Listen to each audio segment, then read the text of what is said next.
On this episode of Cape Media News, ground breaks on the new Hyannis Fire Station, good news for fans of off-roading on Sandy Neck, and we've got a roundup of town meeting action. These stories and more, this is Cape Media News.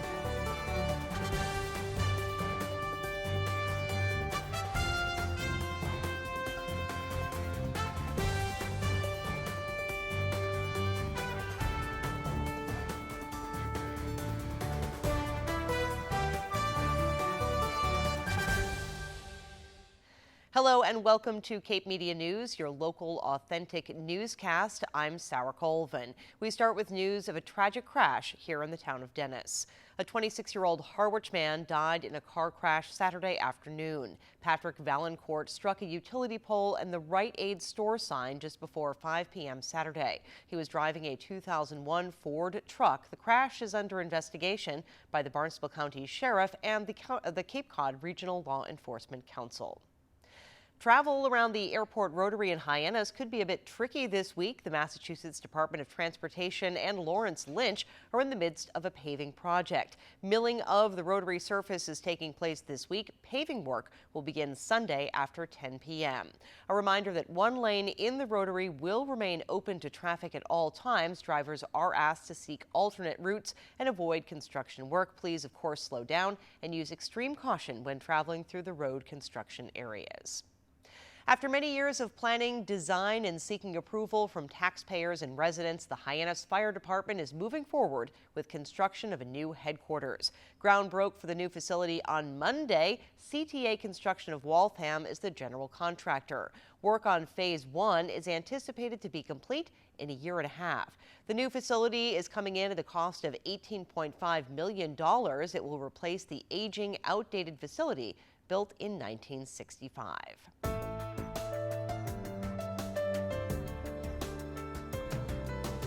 Many communities on Cape Cod and across Massachusetts are taking a look at adjusting school start times. Studies show a later start for older students improves academic outcomes, attendance, tardiness, and even improvements in mood, health, decision-making, and safety.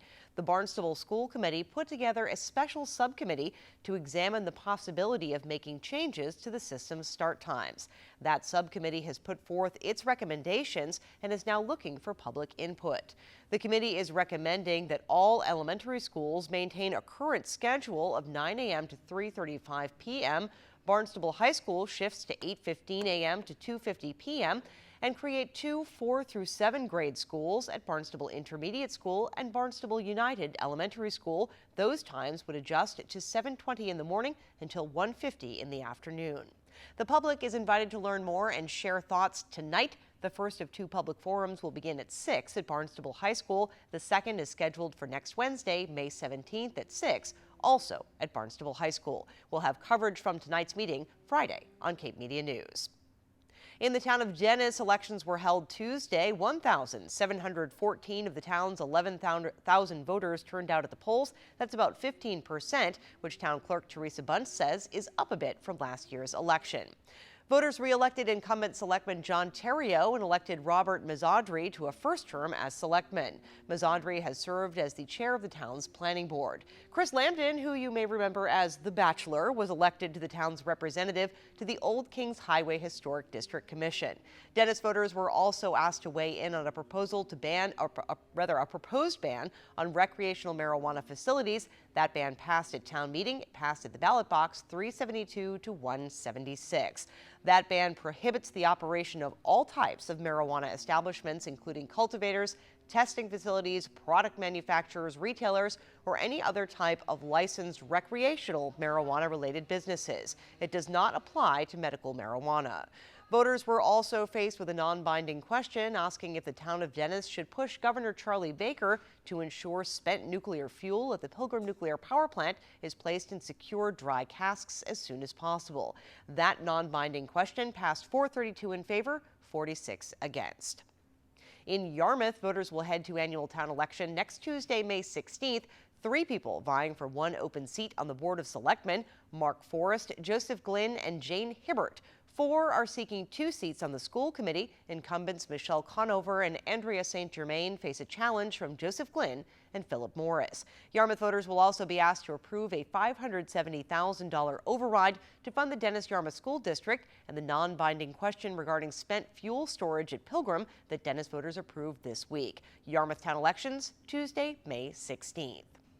Chatham held its town meeting Monday. Voters said yes to an $8.9 million operating budget, a $2.9 million water department budget, and a $2 million 5-year capital improvements plan.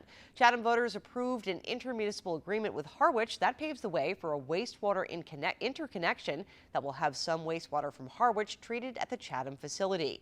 New moorings will also be made available in Stage Harbor to be utilized by large draft fishing vessels that already hold permits in Aunt Lydia's Cove, but will be displaced due to shoaling in the harbor. Many folks in town probably know the Chatham Bar is in a tough position right now. It's shoaling and it's not very navigable. And in fact, over the past year, several of our commercial fishing vessels have had a lot of trouble on the bar, either getting in or out for the commercial fleet that fishes out of Aunt Lydia's Cove in Chatham Harbor. The amendment as written would restrict the use of those moorings on an as-needed basis for vessels that are permitted to have a mooring over in Aunt Lydia's Cove but are impacted by the shoaling on the bar. A new waterways bylaw that allowed that change passed at town meeting. Chatham town elections Thursday, May 11th. In Harwich, residents shot down a plan to create affordable housing at the former middle school. On the table was a plan to spend $65,000 on a feasibility study. Harwich annual town election will take place Tuesday, May 16th. Well, coming up, it might be easier to get off-road at Sandy Neck this summer.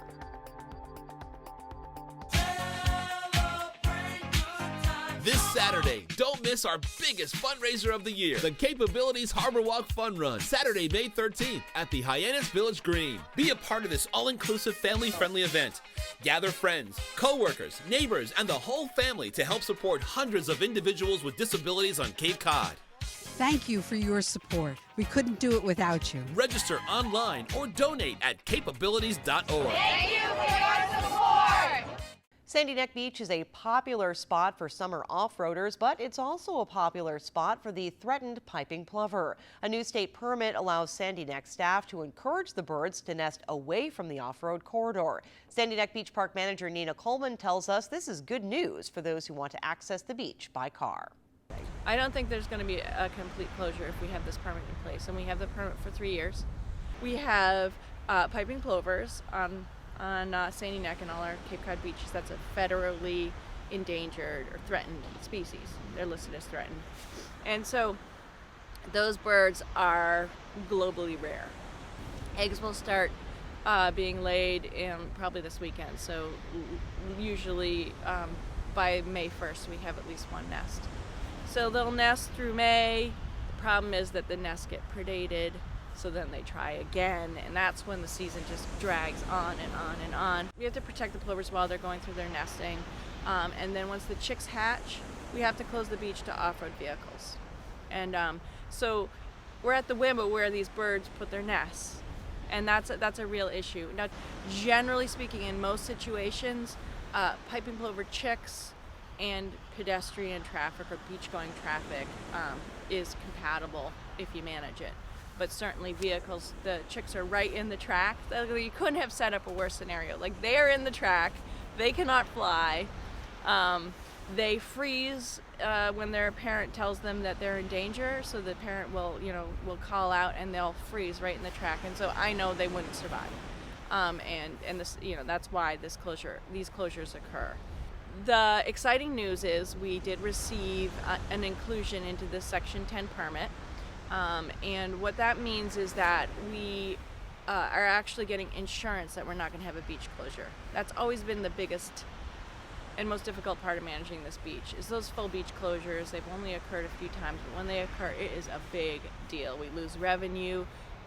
We don't want to stop the birds from having the opportunity to nest that year, but we want to suggest to them where to nest, if that makes sense. So that first section of beach, where there is a pair that often pokes around and considers nesting, when they start coming in and poking around, we rake. we make sure the fencing is such that vehicles are going through that area. We could even put plywood down if there's some really tempting habitat. So we're gently suggesting really early on in their nesting, way prior to eggs. We're just suggesting that maybe the other, 4,000 acres of beach here is a good spot for them to go. And that does require a Section 10 permit. The second part of our permit has to do with terns. So the tern colony, as people who are on Sandy Neck know, we stay at 1.5 miles late into the year, past Labor Day sometimes, and the beach is very, very densely packed, and people don't like that. I don't like it, it's not safe. And what that is late nesting terns. So we've actually included in our permit the opportunity to escort late in the season, August into September, some vehicles, self-contained vehicles, past that, and reduce the congestion on the rest of the beach. So that's the start of this permit. It's an open permit. It's amendable. We can amend it. So if Mother Nature throws us a curveball, we could try to address it. But we have got all of the pieces in place to be able to go with the flow every year. There will be no complete closure. That doesn't mean that the beach is going to be, the whole beach is not going to be open. We will still have less beach in the summer. That's not going to change. But it's the insurance. It's the knowledge that we will be able to provide off-road vehicle use at some level all summer is really what the goal was.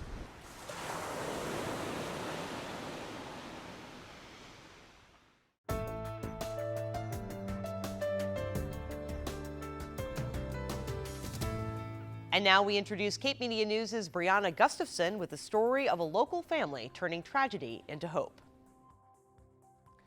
A local family walking in the March for Babies opens up to Cape Media News about why they're walking and how they hope to take their tragic story and raise awareness in our community. That was a machine that helped you breathe. The Terry family of Centerville will walk in the March for Babies this June, celebrating the life of one son while remembering the lives of 2 others. We started 9 years ago when we had triplet boys born at 27 weeks gestation, which is about 13 weeks premature. And our sons, Lucas and Brendan, passed away. It is a tragic story. I mean, to have lost 2 young boys but have one that's just doing fantastic, playing hockey and doing karate and other great things and doing really well in school. And so kind of want to take the tragedy that we had and turn it around to a more positive thing so that we can help others. That when we were in the NICU, there were some parents that didn't have an opportunity to go home with a baby. We decided to start a March for Babies team in their memory, and also as a way to honor Jacob, who was preemie in the NICU for 84 days. That was special lights that you guys had to be under. It's important to educate people on the health issues that preemies have. And so we do that by, asking others to donate to this cause and doing the walk. What is a better cause than healthy babies? Giving babies a healthy start in life, affects their entire lives. So we named our team in memory of Lucas and Brandon as a way to remember them and honor them. You can support the Terry family along with many others by participating in the Walk for Babies on June 17th on the Plymouth waterfront.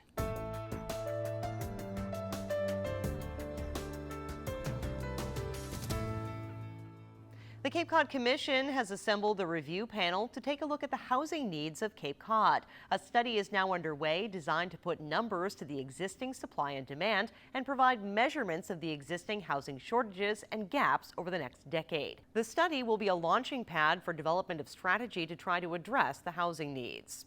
Inmates at the Barnstable County Correctional Facility recently completed work on a handicap ramp at the Osterville Veterans Club. Club chairman Neil Andres said they solicited bids for the construction of the ramp 3 years ago. The job came in at about $25,000, a figure that is being cut in half by using inmate labor. The new ramp brings the facility into compliance with the Americans with Disabilities Act regulations. The facility was built in 1898, many years, of course, before ADA regulations went into effect.